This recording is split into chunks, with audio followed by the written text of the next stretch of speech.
Morning students. आज की class में हम स्टार्ट करने जा रहे हैं परिसंचरण पथ। परिसंचरण पथ, देखो परिसंचरण पथ किसे कहेंगे? ऐसा पथ जिसमें रक्त का आदान प्रदान होता है उसे हम क्या कहते हैं? परिसंचरण पथ कहते हैं। परिसंचरण पथ दो प्रकार का होता है, खुला परिसंचरण, खुला परिसंचरण, और एक होता है बंद परिसंचरण।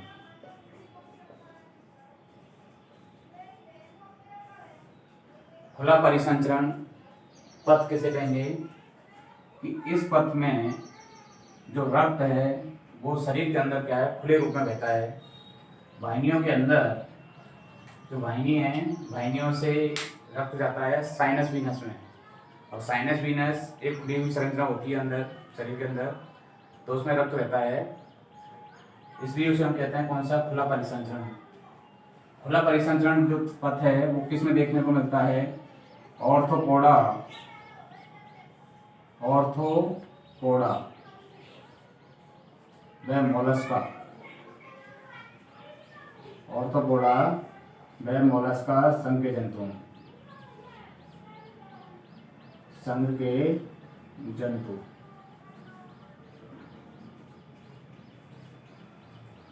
ऑर्थोपोडा में जैसे कौन आते हैं? कॉकरोच। कौन आता है? कॉकरोच, इसको कह सकते हो तिलचट्टा। रसोई ओरन में ज़्यादा मिलता है। तो खुला परिसंचरण ऑर्थोपोडा संघ के जंतु और मोलस्का संघ के जंतु में पाया जाता है। ऑर्थोपोडा क्या है?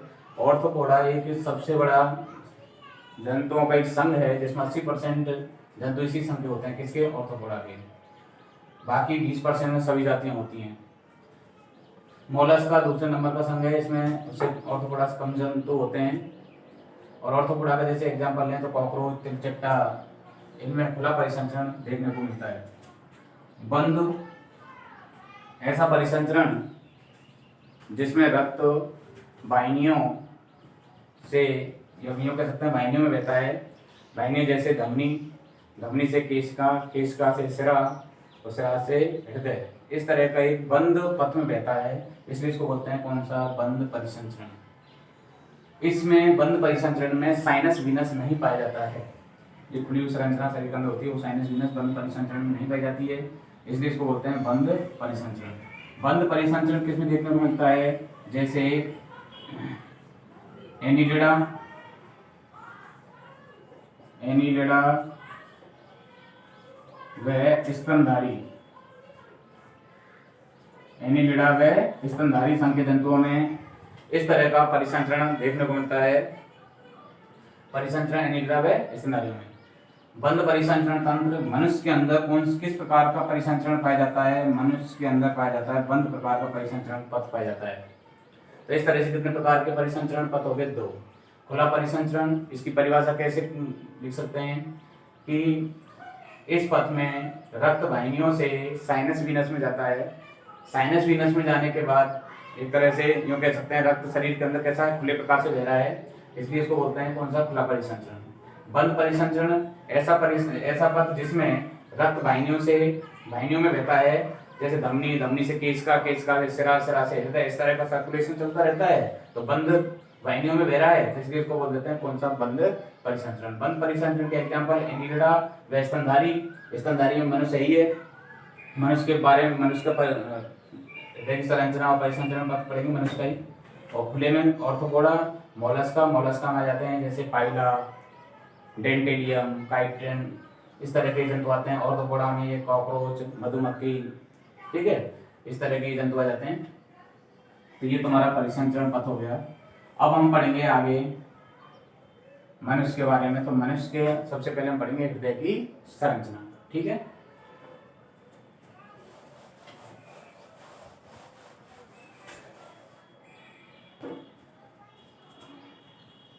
मनुष्य या मानव के दो, मानव के हृदय की संरचना, मानव के हृदय की संरचना। मानव के हृदय की संरचना, जो मानव का हृदय होता है वो कहाँ होता है? जैसे जो दोनों फेफड़े होते हैं, लंग्स, जैसे ये हो गई सांस नली, ये दोनों साइडों में डिवाइड हो गई, ये हो गई फेफड़े, हो गई फेफड़ों के जस्ट बीच। तो ये कह सकते हैं मानव का हृदय दोनों फेफड़ों के मध्य में स्थित होता है। जो मानव का हृदय दोनों फेफड़ों के मध्य में स्थित होता है, मानव के हृदय की उत्पत्ति भ्रूण की किससे होती है? मीजोडर्म से। क्योंकि जब भ्रूण बनता है उस समय पर क्या होती है, कुछ अवस्थाएं होती हैं। इस सबसे पहले जिन जंतुओं में लैंगिक जनन होता है उसमें नर युग्मक मादा युग्मक का संलयन हो जाता है, उसके क्रिया को हम निषेचन कहते हैं। निषेचन होने के बाद में क्या है, संरचना बनती है युग्मज। युग्मज में विदलन होता है, विदलन होने के बाद में अवस्था आती है कौन सी? मोरुला, फिर आती है ब्लास्टुला, फिर आती है गैस्टुला। भ्रूण की अवस्थाएं ये, जिसमें भ्रूण, अब गैस्टुला अवस्था में 3 स्तर, एक्टोडर्म, मीजोडर्म, एंडोडर्म, बाह्य चर्म, मध्य चर्म, अंतःचर्म। तो हृदय की उत्पत्ति किससे होती है? मीजोडर्म से होती है।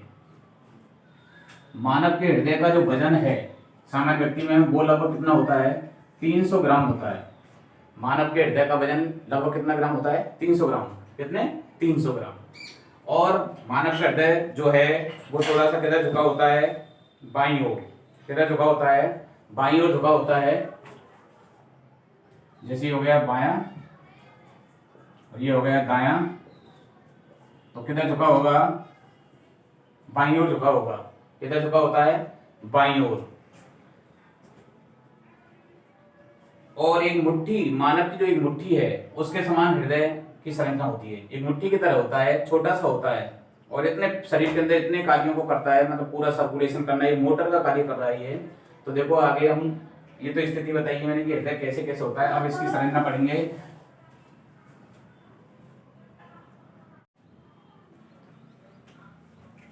नेक्स्ट टॉपिक है मानव हृदय की संरचना। तो मानव का हृदय है उसकी संरचना कैसी होती है? देखो सबसे पहले तो हम बताना चाहेंगे कि जो मानव का जो हृदय होता है वो कहाँ तो स्थित होता है, इसकी स्थिति क्या होती है ना? मानव का जो हृदय होता है वो कहाँ स्थित होता है? जैसे ये क्या है? लंग्स हैं। क्या है ये? लंग्स, या फेफड़े कह सकते हो। दोनों फेफड़ों के मध्य में यहाँ पर स्थित होता है। तो मानव का जो हृदय होता है वो दोनों फेफड़ों के मध्य में स्थित होता है, बीच में, और थोड़ा सा बाईं ओर झुका होता है। ये बायां फेफड़ा है, ये बायां लंग्स है, बायां फेफड़ा, और ये दायां फेफड़ा।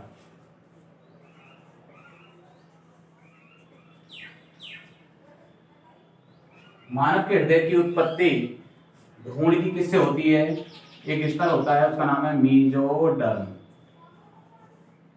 या मध्य स्तर। ये जो स्तर होते हैं ना, ये क्या है, जब भ्रूण बनता है उस समय एक अवस्था आती है भ्रूण की, गैस्टुला।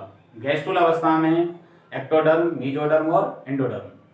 कौन कौन सी? एक्टोडर्म, मीजोडर्म, एंडोडर्म, बाह्य चर्म, मध्य चर्म और अंतःचर्म। इनसे हमारे शरीर का जो पूरा शरीर बना हुआ है, इनसे सभी से किसी की उत्पत्ति बाह्य चर्म से होती है, किसी की मध्य चर्म से होती है, किसी की अंतःचर्म से होती है। इस तरह से अलग अलग स्तर से उत्पत्ति अलग अलग अंगों की होती है।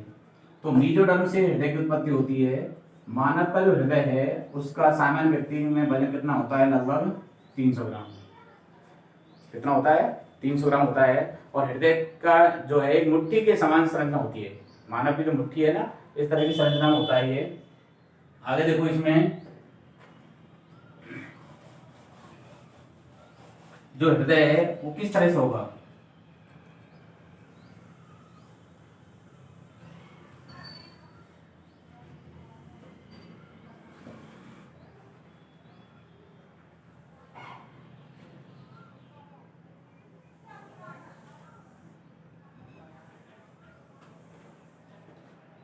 ये बायां आलिंद, ये बायां ये दायां आलिंद, ये दायां निलय, ये बायां निलय। जो हृदय का आवरण होता है इसको बोलते हैं क्या? परिहृदयावरणी, परिहृदयावरण, इसको बोलते हैं पेरिकार्डियम। इसके अंदर जो द्रव होता है उसको बोलते हैं परिहृदयी द्रव। देखो हृदय का सबसे बाहर का आवरण क्या कहलाता है? परिहृदयावरण या पेरिकार्डियम कहलाता है। इसके मध्य में दोनों दोहरी झिल्ली युक्त है। इसके बीच में क्या होता है? परिहृदय द्रव होता है। परिहृदय द्रव क्या होता है? बाहरी घर्षण से बचाने का कार्य करता है। किसको? हृदय को। हृदय का ऊपरी भाग चौड़ा होता है, निचला भाग नुकीला होता है। चौड़े भाग में, ऊपरी भाग में क्या होते हैं? आलिंद होते हैं, बायां आलिंद, दायां आलिंद। निचले भाग में क्या होते हैं? निलय होते हैं।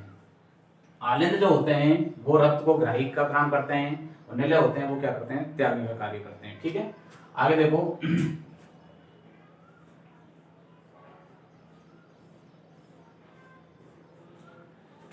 बाएं आलिंद व बाएं निलय के मध्य में कपाट पाए जाते हैं। उन कपाट का क्या नाम है?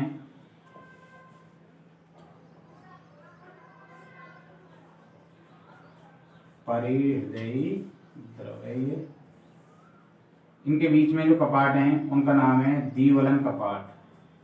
द्विवलन, या इसको बोलते हैं बाइकस्पिड बाल। इधर वाले जो होते हैं इनको बोलते हैं त्रिवलन कपाट। कौन से कपाट? त्रिवलन कपाट, या इसका नाम है ट्राइकस्पिड बाल। ठीक है, देखो दाएं आलिंद दाएं निलय के बीच में जो कपाट पाए जाते हैं वो त्रिवलन कपाट, बाएं आलिंद व बाएं निलय के बीच में द्विवलन कपाट। अब भूल जाते हो कि कपाट कौन सा किधर है, कौन सा किधर है, तो ध्यान रखना बाई और बाई, बाई का मतलब दो, बाई का स्पेल बाई, बायां आलिंद बाएं निलय के मध्य में बाई, बाई का मतलब होता है दो, द्विवलन, तो किधर होगा? बाई तरफ। इधर की साइड में कौन सा हो जाएगा? त्रिवलन। जो बायां आलिंद है वो दाएं आलिंद से कैसा होता है? छोटा। जब ये छोटा होगा इसका मतलब ये निलय, बायां निलय कैसा होगा? बड़ा होगा। दायां निलय कैसा होगा? छोटा होगा। तो दायां आलिंद बड़ा होता है, बायां आलिंद छोटा होता है। दायां निलय छोटा होता है, बायां निलय बड़ा होता है। अब इसमें देखें आगे, यहां से बाएं निलय से एक महाधमनी क्या निकलती है? महाधमनी निकलती है। इस जगह पर एक कपाट होते हैं, इनका नाम है अर्ध चंद्राकार कपाट। अर्ध चंद्राकार कपाट, इसका नाम है दूसरा सेमी न्यूलर बाल। सेमी न्यूलर बाल, अर्ध चंद्राकार कपाट या सेमी न्यूलर बाल होते हैं कहां पर? महाधमनी, यहां से निकलती है। अब देखो इसमें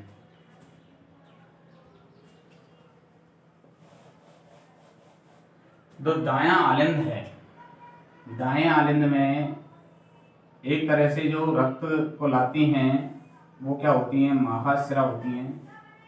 क्या होती है? महाशिरा। तो ये महाशिरा एक तो होती है ऊर्ध्व महाशिरा, सुपीरियर वेना कावा, एक होती है इंफीरियर। तो इसका मतलब ऊपर से रक्त को लेके आ रही है तो ऊर्ध्व महाशिरा कह देंगे उसको, नीचे से शरीर के अंगों से ला रही है उसको निम्न महाशिरा कह देंगे। तो इस तरह से दोनों महाशिरा जो हैं ये कहाँ खुलती हैं? दाएं आलिंद में खुलती हैं।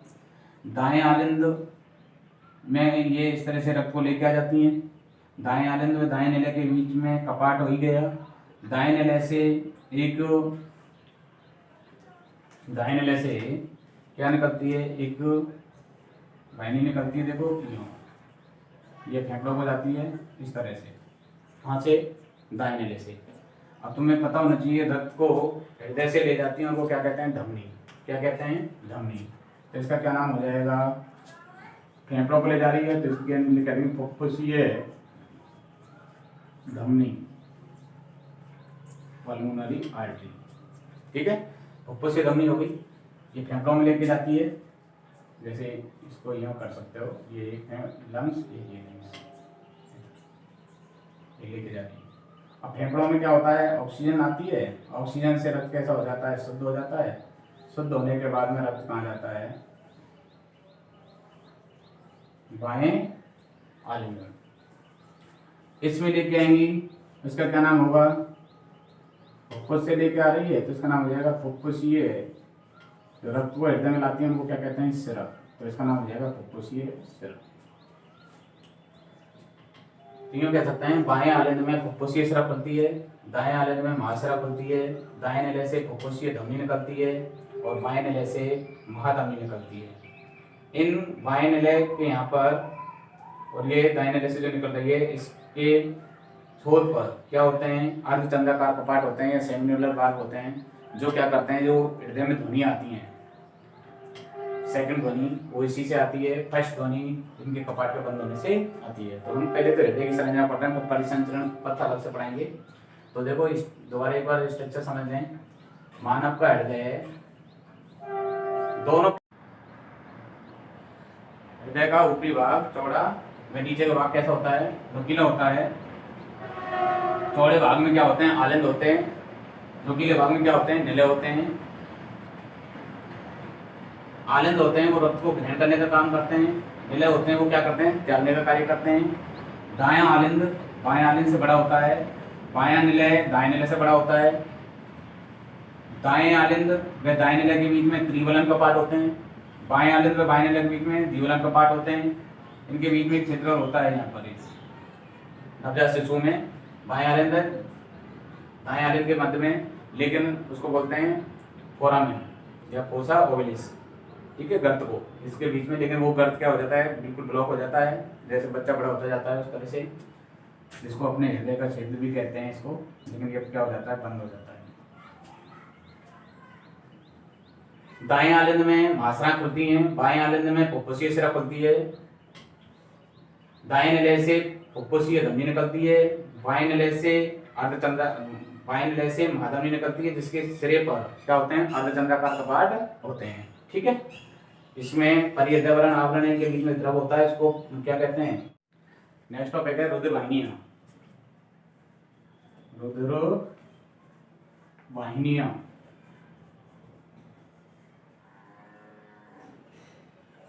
ऐसी वाहिनियां जो रक्त को शरीर में लाने व ले जाने का कार्य करती हैं, उन्हें क्या कहते हैं, रुधिर वाहिनियां कहते हैं। ठीक है, रुधिर वाहिनियां जो हैं ये कितने होती हैं, मुख्य रूप से तीन होती हैं। तो धमनी, एक होती है सिरा और एक होती है केशिकाएं। धमनी, सिरा और केशिकाएं। ठीक है, धमनी और सिरा हैं, इनका जो स्तर होता है वो तीन स्तर, जिनकी परत है ना वो तीन स्तरों की बनी होती है। कितने स्तर की, तीन स्तर की। ठीक है, तीन स्तर में जैसे देखो, ये मैं बता रहा हूं, ये जैसे धमनी हो गई, क्या हो गई, धमनी। ये क्या हो गई, सिरा हो गई। ठीक है, और ये हो गई क्या, केशिका। तीनों तुम्हारे सामने हैं। अब देखो इसमें धमनी जो होती हैं, इनकी भित्ति है वो कैसी होती है, मोटी होती है। क्यों होती है, क्योंकि हृदय से जब रक्त जाता है धमनियों में तो प्रेशर से जाता है, वो प्रेशर से जाएगा तो उनका फटने का डर रहता है, इसलिए धमनियों की भित्ति कैसी होती है, मोटी। कैसी होती है, मोटी। तो इसमें तीन स्तर होते हैं, बाह्य स्तर, मध्य स्तर और एक अंतः स्तर। ठीक है, बाह्य स्तर, मध्य स्तर, एक अंतः स्तर। सिराओं की भित्ति कैसी होती है, पतली होती है।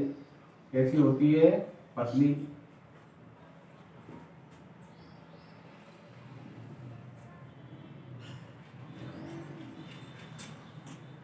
ये धमनी है, क्या है ये धमनी, ये क्या है सिरा, और ये क्या है केशिका। अभी तीनों में बिल्कुल अंतर क्लियर करवा देता हूं, रट्टा मारने की जरूरत नहीं पड़ेगी। धमनी जो होती हैं हृदय से रक्त को क्या करती है, ले जाती हैं। हृदय से रक्त को ले जाएंगी तो उनमें प्रेशर रहेगा, हृदय से प्रेशर रहेगा तो उनका क्या फटने का डर रहेगा, इसलिए उनकी भित्ति का कैसा होना जरूरी है, मोटा होना जरूरी है। तो धमनियों की भित्ति कैसी होती है, मोटी होती है। सिराओं में प्रेशर होता नहीं, दाब इतना नहीं होता है, तो उनकी भित्ति कैसी होती है, पतली होती है। लेकिन ये भी 3 स्तरों की बनी होती है, ये भी 3 स्तरों की बनी होती है। केशिकाएं इनकी भित्ति सिर्फ एक ही स्तर की बनी होती है, उसका अंत स्तर की। कौन से स्तर की बनी होती है, एक स्तर अंदर का होता है, उसी स्तर की बनी होती है, अंत स्तर की बनी होती है। किसकी भित्ति, केशिकाओं की। ठीक है, और देखो आगे, धमनी जो होती हैं वो हृदय से रक्त को ले जाने का कार्य करती हैं। सिरा जो होती हैं वो क्या करती हैं, शरीर से रक्त को कहां लेके आती हैं, हृदय में लाती हैं। और केशिकाएं क्या करती हैं, धमनी और सिरा दोनों को जोड़ने का कार्य करती हैं। ठीक है, धमनी जो होती हैं उनमें कोई भी बीच में कपाट नहीं पाया जाता, ऐसे कोई कपाट नहीं होता है। ठीक है, धमनियों में कोई कपाट नहीं होता है, धमनियों में कोई कपाट नहीं होता है। जबकि सिराओं के बीच में क्या पाया जाता है, कपाट पाए जाते हैं। सिराओं के बीच में क्या पाए जाते हैं, कपाट पाए जाते हैं। जैसे रक्त शरीर में आ गया, आता जा रहा है हृदय की ओर, तो कपाट हैं वो बंद होते जाते हैं, बंद होते जाते हैं, तो जिससे रक्त उल्टा नहीं जाए, इसलिए सिराओं में क्या पाए जाते हैं, कपाट पाए जाते हैं। धमनियों में कोई कपाट नहीं पाए जाते। धमनियों की भित्ति कैसी होती है, मोटी। सिराओं की भित्ति कैसी होती है, पतली। अब जब इसकी भित्ति मोटी होगी तो इसका अंदर का जो व्यास है, त्रिज्या होती है ना, उसका डबल हो जाता है क्या, व्यास। तो धमनियों का व्यास कैसा होगा, कम। जबकि सिराओं के भित्ति पतली है तो इनका व्यास कैसा हो जाएगा, अधिक। तो सिराओं का व्यास कैसा होता है, अधिक होता है। ठीक है, तो ये धमनी, सिरा और केशिकाएं।